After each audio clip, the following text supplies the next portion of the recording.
Hello everyone students, बच्चों आज के लेक्चर में हम पढ़ेंगे क्या, बेर क्रॉप के बारे में। ठीक है, बेर एक जो है हमारा क्या है, जो इसको हम क्या बोलते हैं, arid king of arid food इसको बोला जाता है। मतलब क्या बोल सकते हैं, शुष्क क्षेत्र या शुष्क फलों का राजा इसको कहा जाता है। और क्या कहा जाता है इसको और कहा जाता है पुअर मैन फ्रूट्स, गरीबों का फल भी इसे कहा जाता है, और गरीबों का सेब या गरीबों का एप्पल भी इसे कहा जाता है। ठीक है, बेर जो है क्या है, सब ट्रॉपिकल फ्रूट्स के अंदर आता है। मतलब इसको हम कह सकते हैं समशीतोष्ण फूल या उपोष्ण फल के अंदर ये आता है। तो यहाँ पे बेसिक जानकारी जितनी भी है इसके अंदर सारी हम डिस्कस करेंगे। सबसे पहले बात करते हैं इसका जो है बॉटनिकल नेम क्या है। बॉटनिकल नेम की अगर इसकी बात करें तो इसे क्या बोला जाता है, जिजिपस। जिजिपस मोरिसियाना इसका नाम है। क्या नाम है, जिजिपस मोरिसियाना।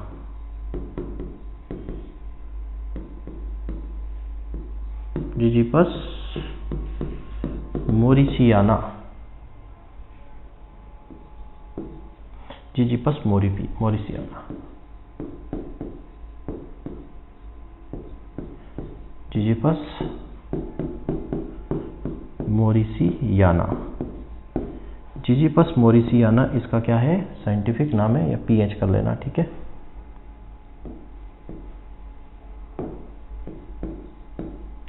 जिजिपस मोरिसियाना इसका वानस्पतिक नाम है। देखो वानस्पतिक नाम जो है, जो हमने क्लासिफिकेशन पढ़ा था उसके अंदर सारी चीज़ें मेंशन है।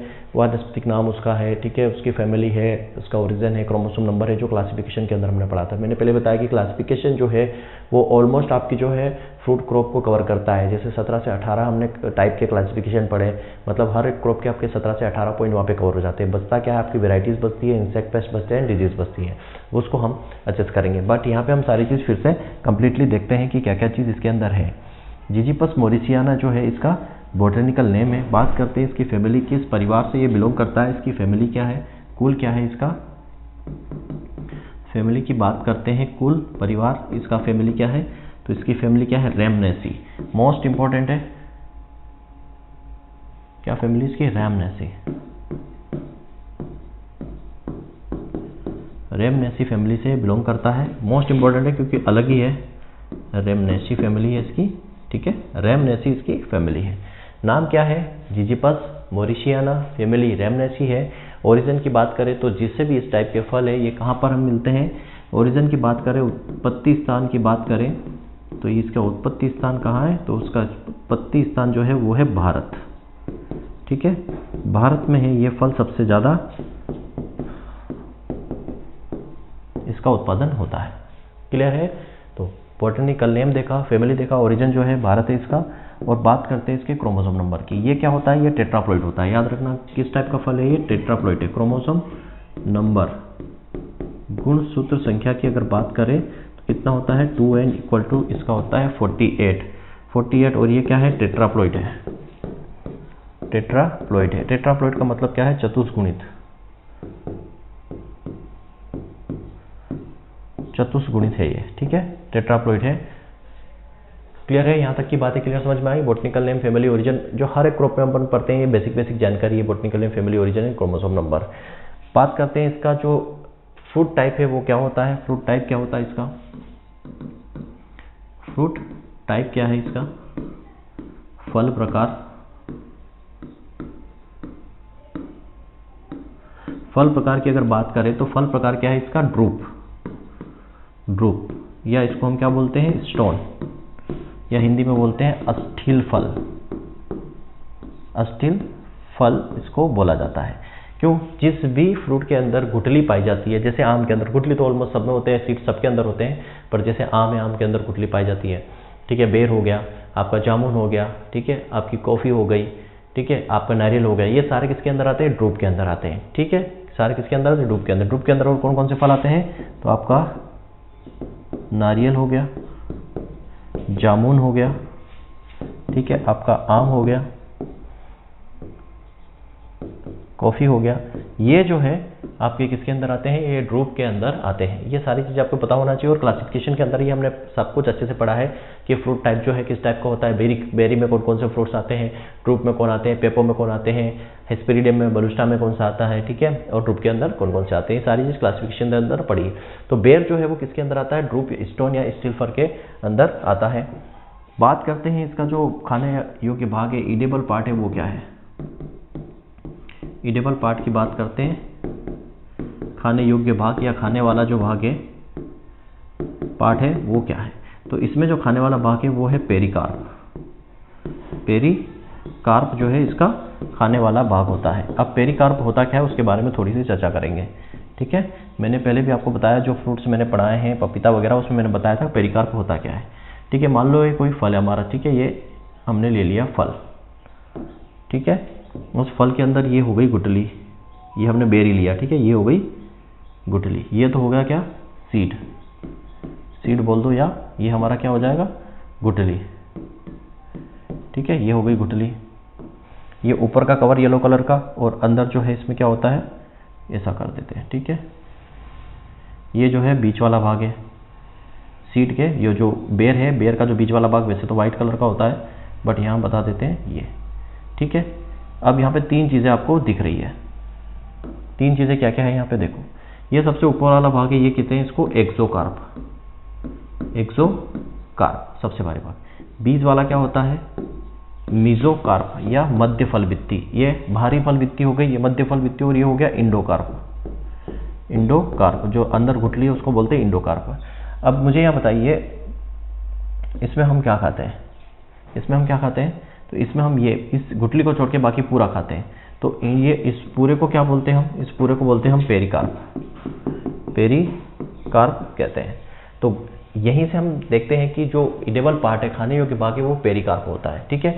मतलब मीजोकार्प, एक्सोकार्प, मीजोकार्प इसका हम खाते हैं, इंडोकार्प नहीं खाते हैं, बट इसमें फिर भी क्या बोला जाता है कि पेरिकार्प इसमें खाते हैं, या हम बोल सकते हैं बाह्य फल भित्ति खाते हैं, बाह्य फल भित्ति इसमें खाई जाती है। बाह्य फल भित्ति, सीड को छोड़ के जितना भी भाग है सारा खाते हैं, तो बाह्य फल भित्ति भी बोल सकते हैं। और इसको पेरिकार्प के अंदर भी रखा गया है। हालांकि पेरिकार्प के अंदर क्या होता है, तीनों को हम मिला देते हैं तब इसको पेरिकार्प बोलते हैं, लेकिन इसमें बेर को पेरिकार्प के अंदर ही रखा गया है, या इसको हम क्या बोल देते हैं, बाह्य फल भित्ति की सीड को, गुठली को छोड़ के बाकी सारा पार्ट जो है खाने योग्य होता है। क्लियर है। तो यहाँ पे हमने क्या पढ़ा, अभी बॉटनिकल नेम पढ़ा, उसकी फैमिली पढ़ी, origin, chromosome number, fruit type के होता है, ईडेबल पार्ट, खाने योग्य भाग क्या है, उसके फेमस नेम के बारे में हमने डिस्कस किया कि क्या क्या इसको कहा जाता है। फेमस नेम वो देख लो, क्या क्या है इसके फेमस नेम। फेमस नेम या विशिष्ट नेम इसको हम बोलते हैं क्या है, तो इसको हम क्या बोलते हैं, king of arid fruit. Arid fruit मतलब शुष्क फलों का राजा इसको बोलते हैं, शुष्क फलों का राजा इसको कहा जाता है। दूसरा इसको क्या बोला जाता है, पुअर मैन फ्रूट भी इसको बोलते हैं, गरीबों का फल भी इसे कहते हैं। तीसरा इसको क्या कहा जाता है, पुअर मैन एप्पल भी कहते हैं, पुअर मैन एप्पल भी बोलते हैं, गरीबों का सेब भी बोलते हैं, ठीक है, गरीबों का सेब भी इसे कहा जाता है। क्लियर है। चलिए फेमस नेम के बाद इसमें डिस्कस करते हैं इसका इन्फ्लोरेसेंस क्या होता है, पुष्प क्रम क्या होता है इसका, इन्फ्लोरेसेंस या इसका जो पुष्प क्रम है वो क्या होता है। पुष्प क्रम क्या होता है, इन्फ्लोरेसेंस क्या होता है कि जो फ्लावर स्टॉक जिसको बोलते हैं, जैसे फ्लावर स्टॉक बोलते हैं, जो पेडंकल से जो फ्लावर स्टॉक होता है, ठीक है, जैसे हमने आम में पढ़ा था इस तरीके से जो फ्लावर स्टॉक होता है, ये फ्लावर स्टॉक होता है, इसको हमने क्या बोला था, इन्फ्लोरेसेंस, ठीक है। पुष्प मतलब फूलों का गुच्छा, डंठल के ऊपर फूलों का गुच्छा, ये डंठल है, इस डंठल के ऊपर फूलों का गुच्छा क्या कहलाता है, इन्फ्लोरेसेंस कहलाता है। और इसका जो इन्फ्लोरेसेंस होता है वो क्या होता है, साइमोस, क्या होता है, साइमोस, फेसिकल जिसको बोलते हैं, साइमोस जो है इसका क्या होता है, इन्फ्लोरेसेंस होता है या पुष्पक्रम होता है इसका पेड़ का।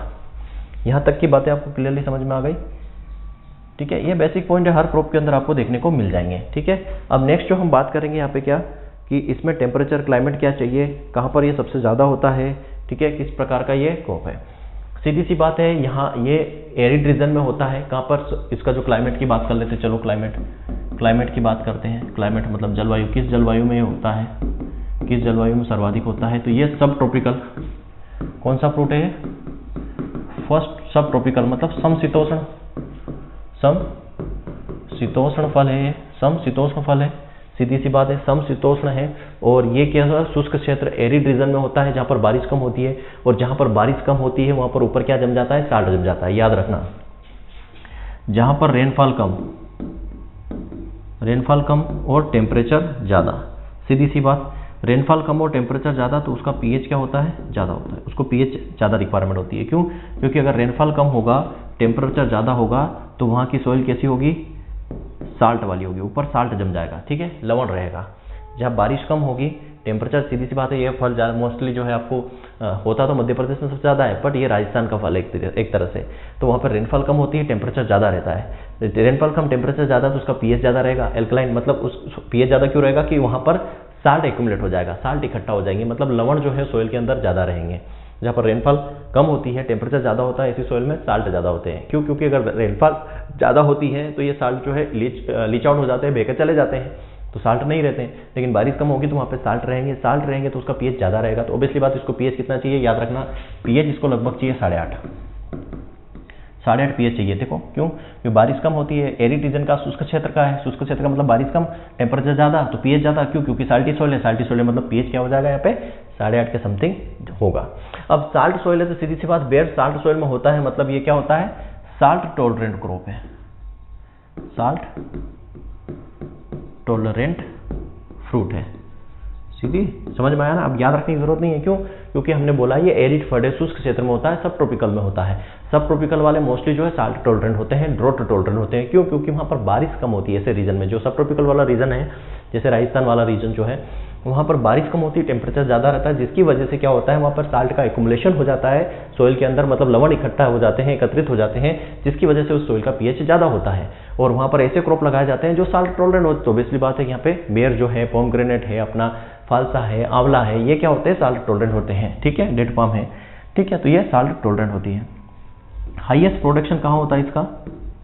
हाईएस्ट प्रोडक्शन की अगर बात करें, सबसे ज़्यादा उत्पादन, अधिक उत्पादन की बात करें तो सबसे ज़्यादा उत्पादन जो है इसका उत्पादन होता है मध्य प्रदेश में। याद रखना, सबसे सर्वाधिक उत्पादन इसका कहाँ होता है? मध्य प्रदेश में बेर का उत्पादन सर्वाधिक होता है। क्लियर है?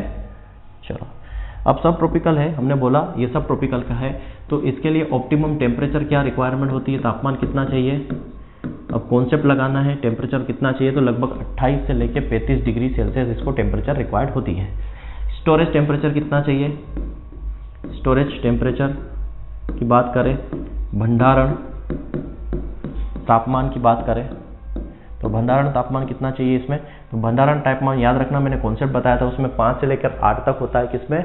सब ट्रॉपिकल रीजन में जो स्टोरेज टेम्परेचर होता है वो 5 से 8 होता है, लेकिन इसका थोड़ा और कम है। याद रखना, इसको थोड़ा और कम, लगभग 3 से 4 डिग्री सेल्सियस पर इसको स्टोर करते हैं, ठीक है। इसको स्टार बना लेना, ये अलग है, थोड़ा सा याद करना है इसको।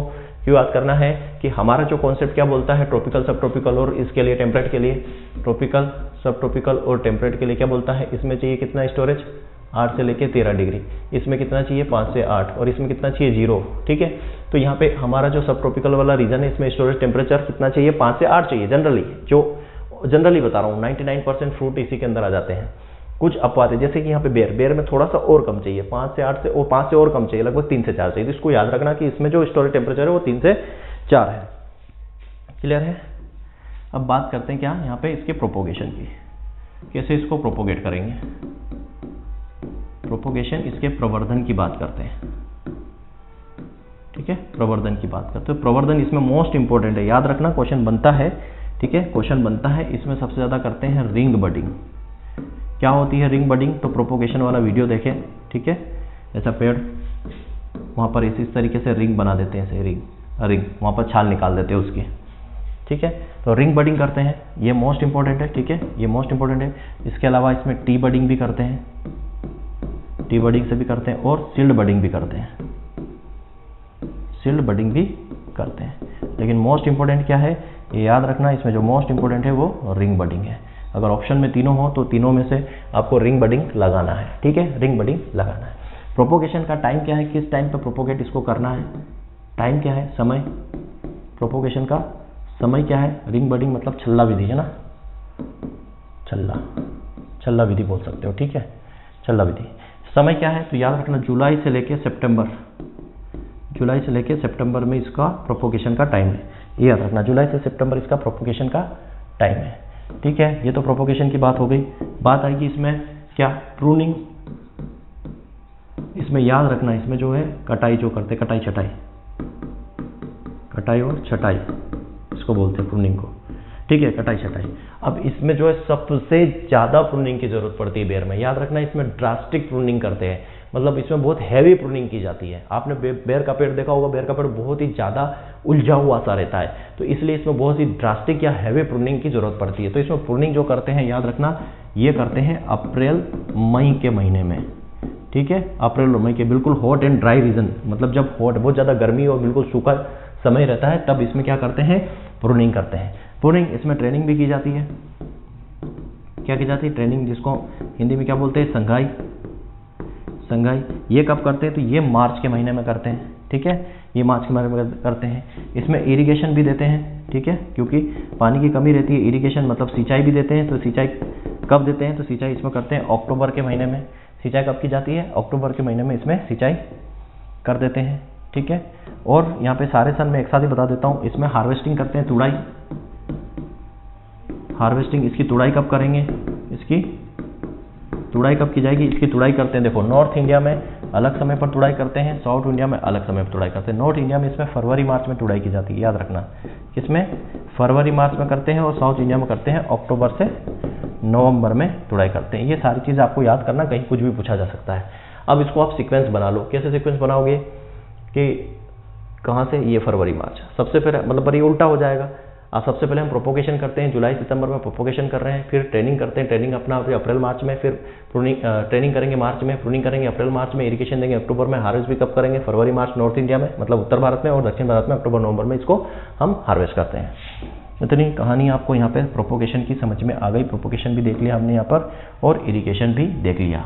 अब यहाँ पे स्पेसिंग क्या रखेंगे, स्पेसिंग, या इसको हम बोलते हैं ज्यामिति।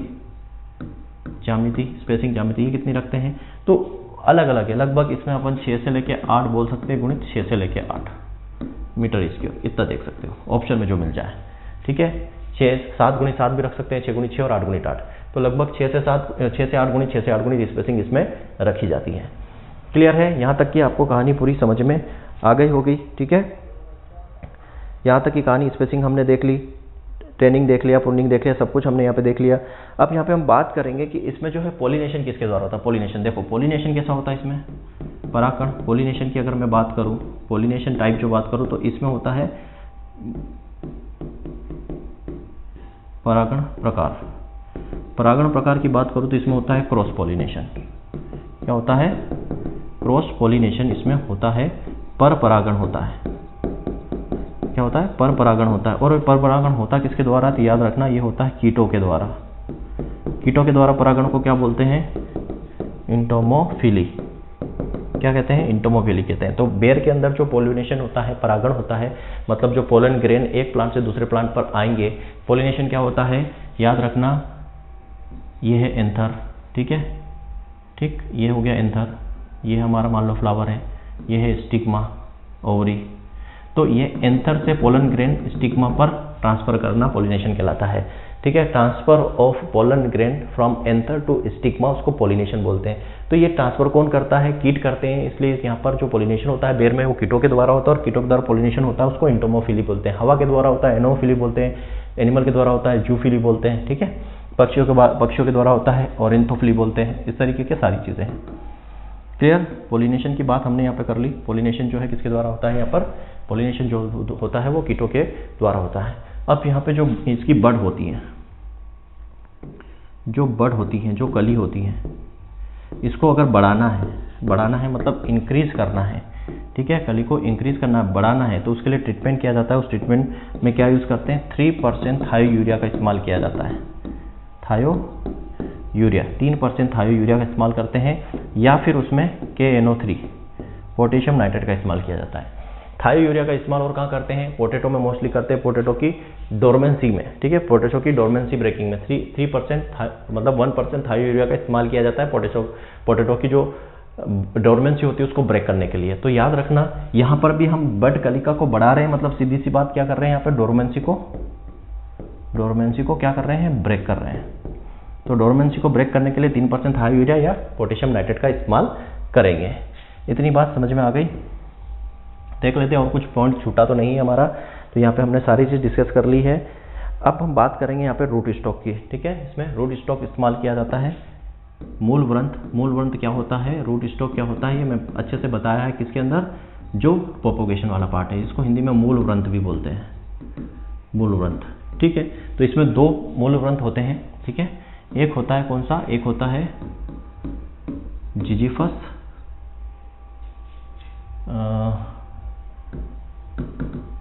लिमुलेरिया।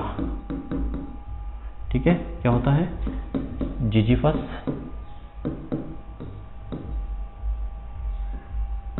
नुमुलेरिया, ये होता है मूल व्रंत। ये जो मूल व्रंत है ना, ये जो है बेयर का मूल व्रंत, ये होता है ड्वार्फ, बोना मूल व्रंत है। याद रखना, ये कौन सा है मूल व्रंत, बोना मूल व्रंत है। अब सीधी सी बात है, ये मोना मूल व्रंत है, छोटा है, तो हाई डेंसिटी प्लांटिंग के लिए सूटेबल होगा। तो इसका इस्तेमाल कहाँ किया जाता है, हाई डेंसिटी प्लांटिंग में लिए, सघन, किसमें, सघन प्लांटिंग के लिए, सघन रोपण के लिए इसका इस्तेमाल किया जाता है। और इसमें एक प्रॉब्लम है, डिजीज लगती है या ये उसे अफेक्ट होता है किससे, बोटलनेक से। ठीक है, जो बोटलनेक डिजीज होती है, बोटलनेक से ये अफेक्ट होता है, प्रभावित होता है। ठीक है, बोटलनेक से ये अफेक्ट होता है। बोटलनेक मतलब कि बोतल की तरह ही जो ना, उसमें इस तरीके की नेक बन जाती, गर्दन, ये इस तरीके की नेक आ जाती है इस मूल व्रंत के अंदर। ये एक प्रकार का ये फिजियोलॉजिकल डिसऑर्डर बोल सकते हो कि बोटलनेक इसमें समस्या रहती है। किस मूल व्रंत में, तो जिजीफस जो नुमुलेरिया है, नुमुलेरिया, यू ही आएगा यहाँ पे भी। ठीक है, इसको यू कर लेना, नुमुलेरिया है, उसमें ये डार्फ रूट स्टॉक है, हाई डेंसिटी प्लांटिंग के लिए सूटेबल है, बट इसमें जो है बोटलनेक की समस्या रहती है। दूसरा जो है हमारा वो देसी टाइप का है। ठीक है, दूसरा जो मूल व्रंत है वो कौन सा है, देसी मूल व्रंत है, देसी है। नाम क्या है उसका, जिजीफस रोटेंडिफोलिया। क्या है, जिजीफस रोटेंडिफोलिया, ये क्या है, दूसरा मूल व्रंत है। तो ये मूल व्रंत अगर पूछा जाए तो जिजीफस नुमुलेरिया है, जिजीफस रोटेंडिफोलिया है। जिजीफस नुमुलेरिया ड्वार्फ वाला है, बोना है, हाई डेंसिटी प्लांटिंग के लिए सूटेबल है, प्लस उसमें क्या होता है, बोटलनेक की समस्याएं रहती हैं। नाउ हम अब बात करेंगे वैरायटी पर। ठीक है, यहाँ पे हम बात करेंगे अब वैरायटी और किस्मों पर। वैरायटीज या किस्में, तो तीन कैटेगरी इसमें, एक तो होती है अर्ली वैरायटी, जिसको हम बोलते हैं अगेती किस्म। ठीक है, अगेती किस्मों में कौन कौन सी आ जाएगी, तो अगेती किस्म में आती है, सबसे पहले आ जाएगा यहाँ पे गोला। क्या आ जाएगा, गोला, ये अगेती किस्म है। ठीक है, अगेती किस्म है, और साथ में ये क्या है, अगेती किस्म भी है। और यहाँ पर जो है इसमें गोला, ये जो होता है एक्स्ट्रा, मतलब एक्सट्रीमली ड्वार्फ एरिया में भी आसानी से हो जाती है।